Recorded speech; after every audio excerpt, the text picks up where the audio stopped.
Bismillahirrahmanirrahim. Assalamualaikum warahmatullahi wabarakatuh. Pemirsa sekalian, sahabat ARZ dimanapun berada, jumpa lagi bersama saya Azman Zain dalam kajian atau materi siaran kali ini yang saya yakin akan membuat pemirsa menjadi bersemangat. Oleh karena itu, satu kata yang mau saya sampaikan untuk menyambut hari ini: semangat, semangat, dan semangat. Karena kenapa pemirsa? Kalau kita bersemangat, hidup kita akan penuh dengan gairah. Dan kalau kita bersemangat, kita penuh dengan semangat optimisme dalam menyambut hari. Dan kemudian kita salurkan energi positif itu untuk sebesar-besarnya kemanfaatan bagi sesama dimanapun berada. Baiklah pemirsa, kali ini ada satu nih siaran atau sesi menarik yang menurut saya akan sangat digemari oleh siapapun yang menonton siaran ini. Karena kenapa pemirsa? Tujuan hidup tiada lain dan tiada bukan untuk mencari apa? Ada yang tahu? Betul pemirsa, keridhaan Allah Subhanahu wa taala. Nah, kebetulan kan kita di Arab Saudi nih. Betul tidak? Kira-kira apa sih yang menarik dari Arab Saudi? Nah, kebetulan nih bersama kita ada seseorang yang mewakili Indonesia di Arab Saudi. Kaitannya dengan apa ya itu? Kita saksikan tentang haji pemirsa. Haji itu sesuatu hal yang kalau kita sebut istilah haji, wow, bagi yang pernah haji, kangen pingin lagi untuk haji. Bagi yang belum pingin haji, nah bagi yang di sana pingin haji dan pingin tahu tentang haji, nah kita tanya nih kepada ahli dan pakarnya nih. Oke Pak Anda, apa kabar? Alhamdulillah baik. Alhamdulillah. Pak Azman, host kita ini luar biasa. Iya nih, saya sejak awal kita muncul untuk hadir bersama pemirsa di Arab Saudi dan dimanapun yang menonton kegiatan atau acara siaran kita ini, saya itu sudah ingat dengan sosok Pak Endang. Waduh. Dan saya senang sekali hadir karena hari ini saya benar-benar dapat bertemu dan berhadapan muka langsung dengan Pak Endang, sosok yang saya kagumi. Terus terang diam-diam, tapi saya belum ngomong nih, baru sekarang saya kasih tahu nih. Karena kenapa? Nah, ada sesuatu yang menarik, nanti kita tanya ini apa itu pengalaman, capaian, karir, dan sosok pandang yang insya Allah akan dapat membantu kita semua untuk menyebatkan hubungan Indonesia dan Arab Saudi, khususnya dalam bidang perhajian dan perumrohan pemirsa. Oke, Pandang, sebelum kita membahas tentang apapun itu yang agak berat tentang haji dan umrah, tapi saya pikir sosok Pandang ini menarik. Jarang orang kayak Pandang ini. Jarang, karena kenapa? Yang saya tahu nih, dia dari bawah naik ke atas, naik lagi dan naik lagi. Nah, untuk bisa menjadi seperti Pandang tentunya tidak mudah pemirsa. Makanya kita tanya nih ya, apa sih ya suksesnya? Tapi sebelum itu kita tanya dulu. Tapi sebelum ke sana, kayaknya ada yang menarik nih pemirsa. Mohon maaf ya, Pandang kan kalau saya mendengar nama Pandang itu kayaknya ingat kepada satu etnis di Indonesia yang dari Jawa Barat tuh. Nah, makanya saya nanya nih, Pandang cocoknya dipanggil Endang apa Endang? Itu yang menarik bagi hidup saya, karena justru dari nama itu saya memiliki sebuah arti sejarah yang begitu menarik bagi saya. Wow, asik ini bisa kita dengerin ya, menarik nih. Iya. Jadi kalau Sunda, saya kebetulan dari Cianjur. Jadi kalau nama Endang itu kan familiar nih. Pasaran. Di Jawa juga ada. Secara tulisan sama, tapi secara pengucapan berbeda. Wah, tuh berbeda ya. Karena secara tulisan sama itulah saya selama 10 tahun menggantung status saya jadi perempuan. Oh pernah? Contohnya gini, statusnya gini. Oh, ini menarik. Saya ini kan PNS 2003. ya, PNS 2003. Kemudian saya meniti karir di Kanwil. Nah terus pada saat ceritanya tentang nama itu, jadi pada saat perubahan NIM ya, dari 150 ke 1976 tanggal lahir kemudian dan tahun lahir sebagiannya. Nah kan ada kode tuh, kalau perempuan itu 2, ya kan? Kalau laki-laki 1 sebelum nomor induk. Nah karena mungkin orang BKN itu memikirnya ini adalah endang ya perempuan, maka kode saya 2. Masya Allah. Kode saya 2. Jadi 1976 0504 2012 20101. Gitu kan? Itu perempuan. Jadi status saya ini perempuan.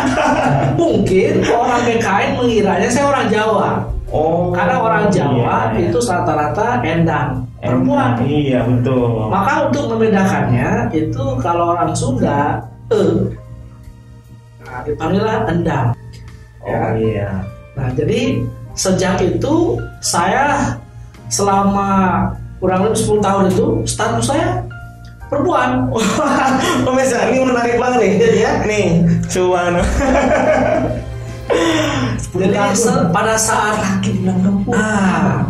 Ketahuannya itu pada saat saya mau promosi S4 di Jakarta waktu itu karena sudah pindah. Jadi waktu itu saya langsung ke BKN, Badan Kepegawaian Negara, dan melakukan perubahan. Akhirnya saya berubah status Pak menjadi 1 bukan 2 lagi. Alhamdulillah. Kembali kepada kesejatian diri, kembali ke asli. Jadi itu sejarah, punya nilai sejarah. Dari nama itu sendiri. Gitu. Jadi asik kan? Jadi asik, orang ya? Tidak tahu kalau saya ini selama 10 tahun lebih PNS saya statusnya itu perempuan. Masya Allah. Nah ini menarik nih pemirsa, makanya hati-hati nih manggilnya nih, jangan salah nih. Yang mungkin namanya endang. Oh endang pemirsa, bukan endang. Kalau endang kan perempuan nih, ini kan cowok kan jelas. Endang, oke. Oke, Pandang Jumali yang udah merupakan sosok luar biasa karena banyak orang yang butuh ingin tahu dan menghubungi karena terkait dengan sesuatu yang menarik pemirsa. Haji. Nah tapi sebelum kesana pemirsa, kita akan tanya lagi. Pandang itu kan orang Cianjur ya. Itu orang kampung ke kota, dari kota ke luar negeri. Kita kan sesuatu pisahnya. Cek keluar sudah lama. Apa itu? Wow gitu loh. Ya. Nah, dan saya dengar Bapak ini kan dokter kan. Ya. Nah, boleh dong Pak cerita dikit. Kira-kira gimana sih sekolahnya dulu sampai jadi dokter, dan di mana sekolahnya atau kuliahnya dulu? Ya, kalau ditanya itu sebetulnya mimpi ya. Jadi saya tidak pernah mimpi kali ya. Mimpi kali ya. Karena apa? Mimpinya terjadi dan terbukti berhasil. Background orang tua saya bukan orang terdidik. Jadi saya bukan dari keluarga yang berpendidikan. Bapak saya SD. Kemudian juga saya jauh tinggal di perkampungan, pedesaan. Kemudian mata pencahariannya ya petani, sambil mengurus kambing dan lain-lain. Jadi ketika ditanya cita-cita waktu kecil, orang selalu bilang kalau nggak guru ya insinyur, gitu kan? Nah, kebiasaan di perkampungan saya itu ya sekolah itu SD ya sudah selesai SD, kemudian berumur sedikit dewasa kawin. Gitu. Nah, entah kenapa kok saya tiba-tiba punya semacam pemikiran saya mau sekolah, gitu loh. Jadi semenjak keluar SD itu saya SMP pun kelas jauh ya, nggak ada sekolah SMP, tapi dari kecamatan, jadi dari kecamatan ke kampung saya jauh, jadi dari kecamatan itu dibuka kelas di kampung saya itu SMP. Oh, jadi saya ngambil siang hari ya, pagi harinya saya bercocok tanam di sawah, gitu kan. Siangnya saya sekolah itu SMP. Sejak selesai SMP saya berpikir mau lanjutin kemana. Orang tua kan nggak punya pikiran apa sih sekolah itu. Oke Pak Dan, sebentar, karena ini menarik dan sesuatu hal yang ingin kita dengar itu akan membuat perubahan yang besar ya dalam kehidupan Padang. Namun sebelum itu kita jeda dulu, kita saksikan yang berikut ini.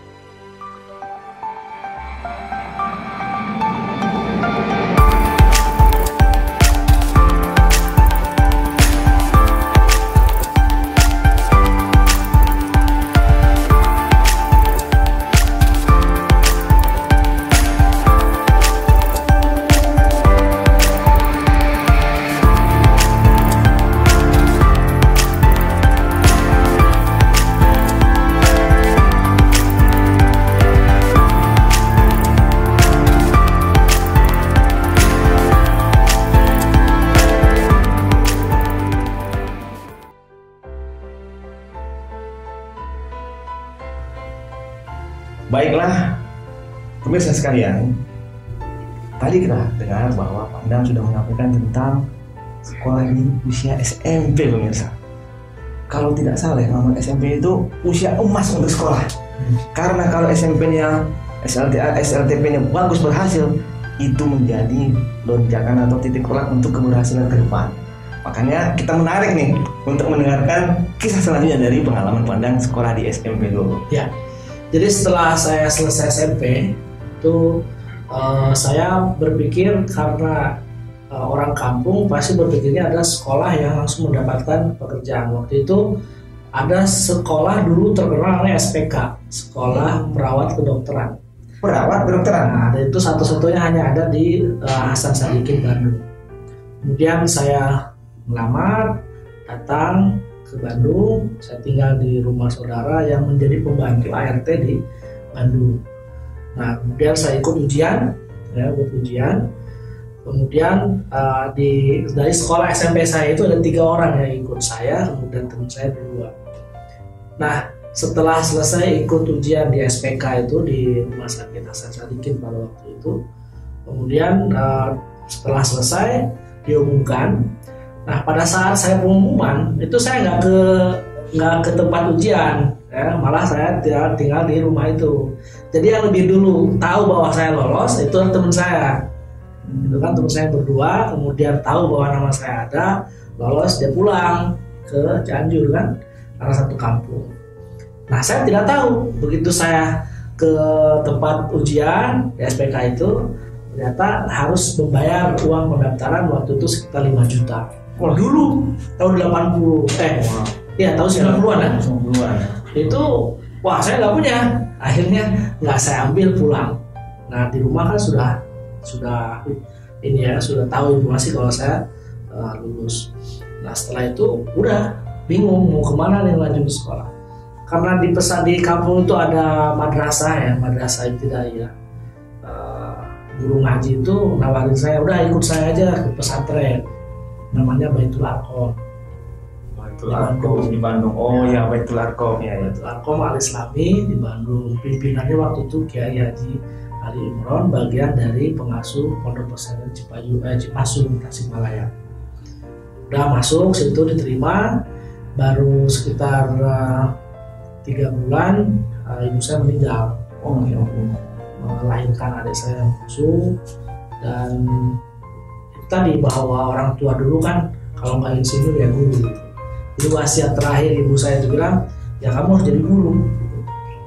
Nah, habis meninggal saya pulang, dari situ saya mentok lagi Pak. Jadi sudah pesimis, nggak mau sekolah, nggak mau ini. Itu pulangnya itu setelah tamat? Nah, baru 3 bulan. Oh, 3 bulan. Baru 3 bulan di pesantren itu. Nah, kemudian 3 bulan lebih saya nggak sekolah tuh karena males, udah nggak mau lagi dah, di kampung aja dah. Tapi bapak saya terus memotivasi saya untuk ikut terus belajar walaupun tidak mampu.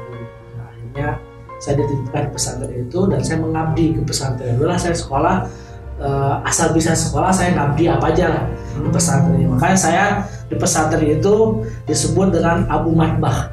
Abu Matbah, tuh pemirsa, Abu Matbah ada yang tahu artinya? Abu Matbah itu orang yang suka masak. Oh, yang suka masak namanya Abu Matbah nih para chef ya, panggilannya Abu Matbah nih. Itu tadi tidak memiliki biaya yang mampu untuk sekolah, lalu sampai selesai. sampai selesai 3 tahun. Nah, di sela-sela itu saya sering jadi kenek mobil angkot. Wah, menarik nih pemirsa. Jadi kalau sore jam 5 sebelum ngaji maghrib tuh saya ikut kenek jadi angkot Ciparai Lemurawi, Ciparai Lemurawi. Pengalaman saya lah itu. Jadi setelah selesai SMA Madrasah Aliyah, karena sambil pesantren, Pak Kiai Yusuf Salim Fakih waktu itu memanggil saya, ada beasiswa gitu kan untuk ke Pakistan waktu itu. Tapi saya tidak tahu, wong saya mimpi sekolah di luar negeri aja nggak kepikiran, ya kan, nggak kepikiran. Sekarang disuruh ke Pakistan, bagaimana caranya pun nggak bisa. Syarat untuk keluar negeri itu apa saya tidak tahu. Cuman guru saya pesan, kamu bikin paspor, kemudian urus-urus lain, ya kan. Orang tua nggak tahu. Saya bikin paspor sendiri di Bandung, di kelas imigrasi kelas 1 waktu itu. Di Bandung, udah beres paspor, baru bilang ke orang tua bahwa saya disuruh keluar negeri. Luar negeri itu di mana? Orang tidak tahu kan. Tuh orang tuanya nanya, luar negeri itu di mana? Tuh, luar negeri kan banyak tuh. Ya. Tapi dilalahnya Pak, pada saat saya mau ujian di kedutaan untuk mendapatkan beasiswa itu, ternyata guru saya berubah pikiran. Jadi dari Pakistan saya ikut disuruh ujian ke Yordan, ya, ke Yordannya waktu itu. Dan alhamdulillah dari pesantren saya 9 orang. Dari pesantren Batu Akom itu 9 orang, kemudian lulus berangkatlah ke Yordan. Jadi ke Pakistan gagal ya ceritanya? Gak diterusin. Jadi yang saya ambil adalah ke Yordan. Saya ingat waktu itu orang tua saya bermodalkan uang 2.500.000 menjual sawah waktu itu. Masya Allah, hanya untuk ongkos dan bisa diantar sama uas saya, ya, kakak bapak saya ke Bandung. Sudah, habis itu saya pergi ke Yordan, dapat sekolah di Yordan, kemudian saya dijemput oleh Himpunan Pelajar Indonesia di Amman, kemudian 1 bulan 2 bulan karantina, ya, karantina untuk program bahasa, lalu saya dites, dan itu penentuan Pak. Kalau saya tidak lulus tes lagi, saya nggak dapat beasiswa. Waduh. Ya. Kemudian saya sebelum pengumuman itu, saya sama Allah diberikan kesempatan untuk umroh Pak. Jadi waktu itu ada sekitar 5-6 orang, saya umroh dari Yordan, disitulah saya merasakan bahwa Allah Maha Kuasa. Kun fayakun, idza arada syai'an ayyakul lahu kun fayakun. Saya nggak tahu, kata orang katanya berdoalah di Multazam. Multazam itu mana? Saya juga nggak tahu. Kemudian kalau masih awal kan baru pertama waktu itu, maka saya berdoa, ya Allah, jika memang ini keberkahan, saya ingin saya dapat beasiswa. Ternyata Allah ijabah. Begitu saya pulang dari umroh, nama saya sudah terpampang di gedung rektorat waktu itu di Multah University di Amman. Nama saya ada. Dari 9 orang itu hanya 4 orang. Ya Allah. Coba bayangkan. Itu anugerah yang saya rasakan luar biasa. Beasiswa. Jadi 9 orang, saya diantaranya salah satunya. Ya sudah, saya bisa melanjutkan kuliah. Itu pun tanpa memikirkan bagaimana hidup, karena gak ada lagi harapan untuk minta ke orang tua. Terus sampai selesai di tahun 99 saya selesai kuliah S1. Untuk pulang pun saya harus pontang-panting cari ongkos, karena harus ditebus ijazah. Ijazah pun saya nggak bisa tebus. Tapi dilalahnya Allah memberikan jalan. Saya diterima sebagai lokal staff Pak. Di Kedutaan Besar Republik Indonesia di Amman, Jordan. Pertama saya diterima sebagai staf Pensosbud di KBRI Amman. Oh, lokal staff ya? Lokal staff. Masya Allah. Di bagian terjemah. Kemudian saya naik 3 bulan, saya naik jadi konsuler. Ya, waktu itu sebagai pengurusan ketenaga kerja. Sampai sukses, sampai saya bisa ikut kuliah S2. Jadi sejak saya kuliah jadi lokal staff, saya ikut kuliah S2 di Sudan cabang Jordan. Di Sudan buka cabang di Jordan. Selesai S2, kemudian itu saya pulang. Kemudian sebelum pulang saya pernah ikut menjadi sek dulu, PPDLN. Jadi namanya Kemlu ya, untuk jadi diplomat. Masya Allah. Nah itu udah sampai 2 kali ikut ujian. Oh, jadi daftar untuk jadi pegawai negeri di Kementerian Luar Negeri. Tapi mungkin belum rezekinya, ya saya tidak lolos. Tapi justru saya ada panggilan di Kemenhan. Wah, ini jadi pemirsa. Kemenhan akhirnya nih. Akhirnya saya di Kemenhan waktu itu di Jawa Barat. 2003 di Kanwil, kantor wilayah Kementerian Agama di Jawa Barat, di bagian haji, zakat, dan wakaf. Jadi saya dari mulai PNS memang sudah di haji. Masya Allah gitu. Jadi dari haji 2003 waktu itu, kemudian sampai 2009-2010 di Jawa Barat. Lalu saya dipindah ke Jakarta 2010. Nah dari 2010 sampai 2020 ini, itu saya nggak berhenti bolak-balik ke mana, ke Saudi. Masya Allah. Jadi itulah dari mulai mau meniti karir dari awal. Luar biasa pemirsa sekalian. Ada satu hal nih yang mau saya sampaikan sebagai sedikit kesimpulan terhadap apa yang disampaikan Pandang tadi itu, dan sekaligus pertanyaan terakhir nih, Pandang. Menurut Pandang apa sih suksesnya? Apakah dari keikhlasan Pandang untuk ngikutin alur kehidupan flow atau mengalir begitu saja kah? Atau lebih kepada sosok orang tua, atau dari doa di muntajab itu yang menurut Pandang kira-kira sebagai kayaknya ritual nih buat keberhasilan kedepannya? Rasakan yang paling utama adalah orang tua, doa. Jadi saya berpegang pada ridho Allah, ridho walidain. Jadi keridhaan Allah pasti ada di ridhonya kedua orang. Suhtullah di suhtul walidain. Jadi saya berpegang itu. Lalu yang kedua, saya ingin membuktikan. Jadi motivasi yang saya ada dalam dada saya itu, saya mau membuktikan kepada halayak orang, terutama di kampung saya, bahwa ilmu itu tidak mesti harus jadi orang kaya dulu. Jadi kesuksesan itu tidak mesti harus dimiliki oleh hanya orang kaya saja. Ya. Saya membuktikan bahwa bapak saya tidak berpendidikan, bapak saya tidak orang kaya, gitu kan? Ngurus sawah saja adalah sawah orang lain, misalnya. Tapi saya ingin membuktikan bahwa saya mampu, saya bisa. Berarti gini pemirsa sekalian, karena kekuatan tekad dan yakin, dan di belakang nih didukung oleh doa dan ridho orang tua, jadilah menjadi seperti sekarang ini, sukses untuk menjadi konsul haji di Arab Saudi. Oke, baiklah pemirsa sekalian, kita lanjutkan bersama tokoh kita kali ini, Pak Rinaldi Malik, yang ternyata sudah dokter loh. Tadi belum sempat dijelaskan nih. Kira-kira gimana sih perjalanan dan pengalaman akhirnya menjadi dokter, capaian yang tertinggi dalam bidang akademik Anda? Jadi setelah saya diterima PNS di Kanwil Jabar waktu itu, tahun 2005 saya mendaftar S3. Itu program baru dibuka di UIN, ya, di Jakarta. Di UIN Bandung. UIN Bandung. UIN Bandung. Di SGD Bandung.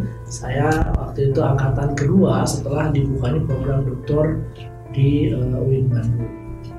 Nah, 2005 saya masuk, ada pengalaman menarik bahwa itu saya termasuk lama karena sampai 2012 baru selesai. Masya Allah. Dan yang memotivasi saya selesai, anak saya nomor 1, Fahmi. Jadi istri saya selalu bilang itu umur anakmu itu sudah hampir 5 tahun. S3 nya belum selesai. Berapa tahun sih selesainya? Nah, saya lama juga ya. 2005 hampir 6 tahun. Masya Allah. Itu pun karena kesibukan kan? Oh iya, sudah kerja waktu itu. Tapi saya selesai. 2005 saya selesai. Kemudian saya postdoktoral di Universitas Islam Sultan Zainal Abidin di Terengganu, Malaysia.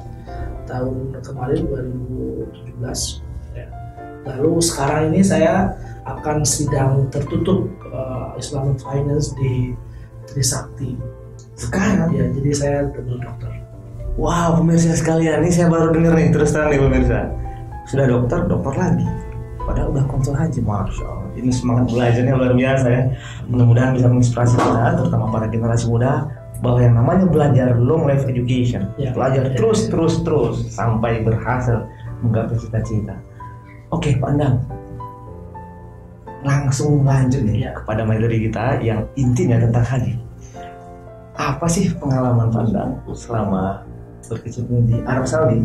Selama ngurus ini, berkecimpung atau berinteraksi dengan hal-hal terkait dengan haji dan umroh, pengalaman yang paling menarik yang mungkin bisa diceritakan kepada kita semuanya. Saya mengenal haji itu tahun 1997 Pak, ketika saya waktu itu masih kuliah di Jordan. Saya ikut TEMUS. Pertama kali TEMUS. Dan saya ditugaskan di kantor sini nih, jadi resepsionis telepon di bawah itu. Masya Allah. Waktu itu saya kabinnya Pak Kholik, lalu dilanjutkan ke Pak Prapto Zamzam waktu itu. Nah, jadi saya TEMUS waktu itu. Kemudian setelah TEMUS, kemudian 2010, 2011 saya diberangkatkan lagi ke Saudi sebagai petugas haji waktu itu. Jadi wakil kepala sektor 4 di Mekah. Tapi tidak berjalan lama Pak, hanya 2 minggu waktu itu. Kalau yang lain lebih lama, Bapak malah 2 minggu? Saya 2 minggu. Dari sektor saya ditarik ke Dakar Pak. Ditarik itu naik ke mana? Jadi dipindahin ke Dakar waktu itu karena saya harus membuat semacam SOP, dan itu karena saya tim SOP perhajian, maka saya ditarik ke Dakar waktu itu di tahun 2011. Lalu di 2012 saya ditugaskan lagi sebagai pengawas penilai kinerja petugas seluruh Saudi. Jadi kalau ada lewat saya, para petugas TEMUS takut Pak, karena saya menilai waktu itu. Jadi saya udah kasih tahu tuh, selamat berapa nilainya. Dan 2013 itu biasanya jenjang karir sebelum menjadi kepala daerah kerja itu ada para seksi dulu. Nah, saya satu-satunya orang yang langsung jadi kepala daerah kerja tanpa melalui proses itu Pak. Langsung naik kan? Langsung 2013 saya ditugaskan oleh Pak Dirjen waktu itu, Pak Angito Abimanyu, menjadi kepala daerah kerja di Jeddah. Dan pengalaman menarik waktu itu adalah saya berusaha bagaimana mengeluarkan kartu ATM untuk para TEMUS yang ditahan oleh Jumruk, oleh pajak waktu itu. Karena Pak Angito waktu itu mengupayakan bahwa seluruh petugas itu honornya itu melalui ATM. Nah, karena ada sedikit misadministrasi, semua itu ditahan. Dan saya memperjuangkan itu pada tahun 2013. Alhamdulillah berhasil keluar, pengalaman. 2014 saya kembali lagi menjadi Kadaker, kepala daerah kerja di Mekah.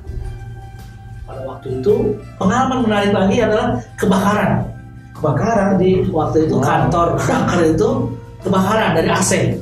Bentar, kebakaran itu yang di Mekahnya? Ya, kantor Dakar itu. Di kantor Dakar lama itu 2014 itu terjadi kebakaran. Dan saya waktu itu ingat bagaimana mendobrak pintunya Pak Menteri yang sedang istirahat waktu itu. Itu pengalaman sangat luar biasa. Lalu tahun 2015, 2016, 2017, 2015, 2016 saya di Madinah. 2 tahun berturut-turut. 2017 saya diangkat jadi kepala bidang ibadah di teknis haji. 2018 saya kembali ke Dakar Mekah, dan 2019 jadi konsul haji. Masya Allah, luar biasa.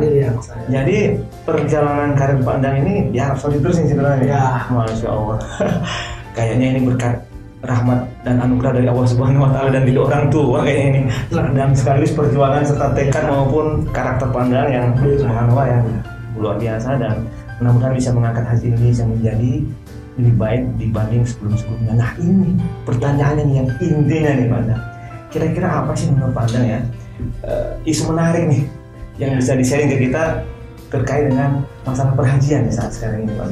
Ya, kalau kita lihat fenomena yang sekarang terjadi, ya otomatis bagaimana COVID-19 ini kemudian menjadi semacam momok ya, yang menjadi bahwa Indonesia menunda keberangkatan jemaah haji untuk tahun 2020 dengan keluarkannya KMK 494 tahun 2020. Itu hal yang saya kira cukup luar biasa, di mana dalam sejarah Indonesia itu yang ketiga kali.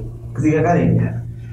Jadi pada saat 45, 46, 47 ya, pada saat peperangan Indonesia tidak mengirimkan jemaah pada waktu itu. Lalu sekarang 2020 karena terjadi pandemi, Indonesia juga tidak mengirimkan jemaah haji. Itu yang sangat menarik. Yang kedua, mungkin dampak dari itu adalah bagaimana terhadap di Saudi sendiri untuk teman-teman kawan-kawan yang sudah mendaftar sebagai tenaga musiman di tahun 2020. Saya sudah sampaikan beberapa kali lewat media bahwa insya Allah menjadi hak prioritas di tahun 2021 dengan catatan satu, mereka tidak exit final, kemudian juga tidak melakukan tindak pidana baik perdata ataupun pidana ya. Lalu juga pada saat nanti operasional itu tidak sakit, sehingga dia bisa ikut gabung, dan iqomah izin tinggal masih aktif. Jadi kalau yang sudah mati izin tinggalnya di tahun 2021 nanti tidak bisa kami ikutkan, itu gugur. Oke, semuanya yang akan digantikan ya nomor yang berikutnya, jadi urut kaca. Kemudian juga untuk pengawasan maktab di Arafah, kemudian juga di Mina, ya kami akan melakukan seleksi administrasi bagi yang sudah mendaftar, karena kemarin kebijakannya itu akan diseleksi, ternyata lockdown kan, sudah ada kebijakan lockdown. Nah itu hal-hal yang saya kira cukup menarik dalam hal perhajian. Dan hari ini tadi malam pukul 21.30 waktu Arab Saudi, pemerintah Arab Saudi melalui Kementerian Haji mengeluarkan semacam pengumuman bahwa haji untuk tahun ini khusus untuk warga negara Arab Saudi dan ekspatriat atau warga asing yang ada di Arab Saudi. Itu pun dengan catatan sangat-sangat terbatas. Nah inilah sebagai satu upaya ihya syairillah. Jadi ya paling tidak bahwa haji kan sebagai dari rukun Islam yang harus tetap dijalankan. Maka pemerintah Arab Saudi membatasi. Bagaimana pembatasan itu dari aspek jumlah, kemudian juga social distancing dan juga protokol kesehatan. Nah ini adalah sebagai sebuah hal-hal yang menarik dalam hal perhajian di tahun 2020 ini. Masya Allah, alhamdulillah Allah memberi rahmat kepada kita seluruh umat manusia, khususnya buat muslim, bahwa haji masih ada nih tahun ini, tapi terbatas bagi yang tinggal di Arab Saudi. Nah pandang yang terakhir nih, kira-kira apa harapan dan yang kira-kira mungkin bisa disampaikan ke kita pemirsa sekalian, yang siapa tahu untuk perbaikan haji ke depan yang mungkin Indo pandang nih, kira-kira seperti apa untuk itu, yang mungkin apakah nanti oleh Pak Endang atau siapapun itu harapan ke depan untuk peningkatan kualitas ibadah haji?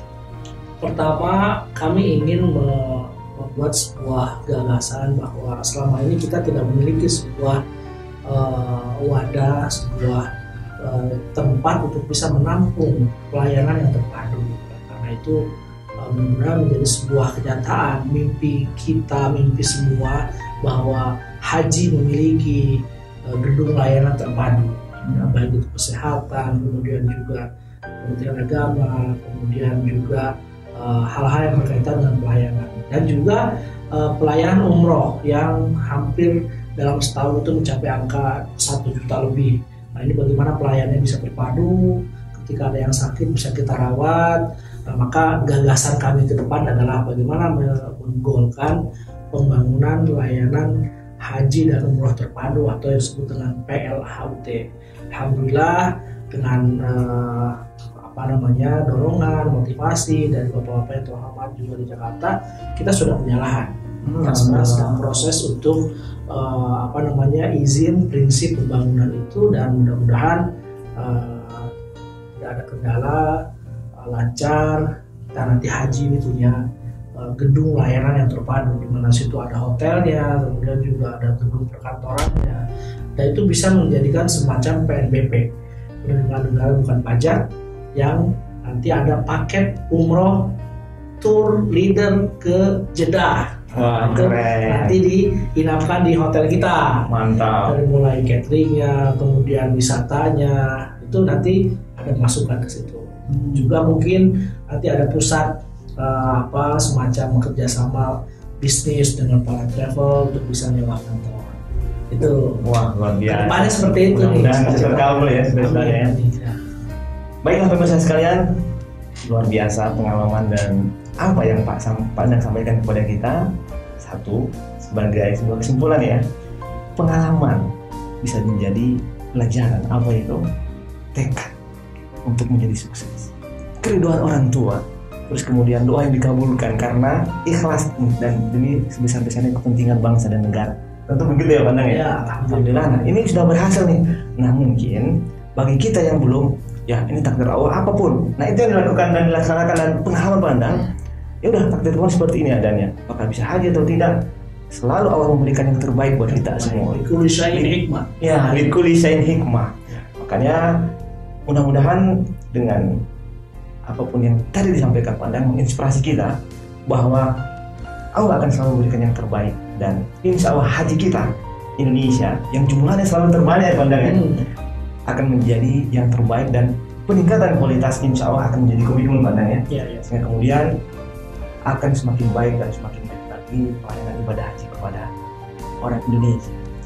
Baiklah pemirsa sekalian, sudah cukup lama ya kita berbincang-bincang dan wawancara dengan Pak Endang. Sebagai yang terakhir nih, apakah ada pesan-pesan kepada kita semua bagi yang khususnya tinggal di sini maupun yang tinggal di Indonesia? Oleh-oleh nih dari wawancara kita dengan Pak Endang nih, gimana Pak Endang? Ya, pertama mari kita berdoa kepada Allah Subhanahu wa Ta'ala, karena tidak ada satu hal yang bisa menjadi satu kenyataan kecuali dengan ridho Allah. Seisi dunia ini ingin menjerumuskan kita pada kebatilan, kejelekan, dan pasti itu tuh sebaliknya, seisi dunia ingin mengangkat derajat kita, tanpa seizin Allah tidak akan terjadi. Sehingga apapun yang terjadi di tahun ini, mari kita terima bahwa ini adalah sebagai sebuah komitmen. Yang kedua, tentu bagi teman-teman yang ada di Arab Saudi yang sudah menjadi bagian dari tenaga yang sudah terdaftar di tahun 2020, banyak bersabar, kemudian juga tidak pesimis. Yang terakhir bagi kita semua, mari kita doakan bangsa kita, kemudian juga berdoa untuk seluruh dunia agar COVID-19 ini segera diangkat oleh Allah Subhanahu wa Ta'ala dan kita menjadi hidup normal kembali, dalam artian kita bisa beribadah lebih mantap lagi, kemudian juga bersilaturahmi dengan sesama, dan itulah yang mungkin saya bisa sampaikan. Ya, terima kasih Pak Endang. Sebagai sebuah penutup terakhir, saya akan sedikit mengajak pemirsa untuk sama-sama menyampaikan talbiyah. Semoga dengan talbiyah ini kita semua terpanggil untuk bisa naik haji ke depannya. Bismillahirrahmanirrahim. Labbaik Allahumma labbaik, labbaik la syarika lak labbaik, innal hamda wan ni'mata laka wal mulk la syarika lak. Oke, demikianlah pemirsa, mudah-mudahan kebersamaan kita mendapatkan berkat, rahmat dan ridho dari Allah Subhanahu wa Ta'ala atas segala perhatian semuanya. Kami ucapkan terima kasih. Mohon maaf atas segala kekurangan. Wallahul muwaffiq ila aqwamit thoriq. Wabillahi taufiq wal hidayah. Wassalamualaikum warahmatullahi wabarakatuh.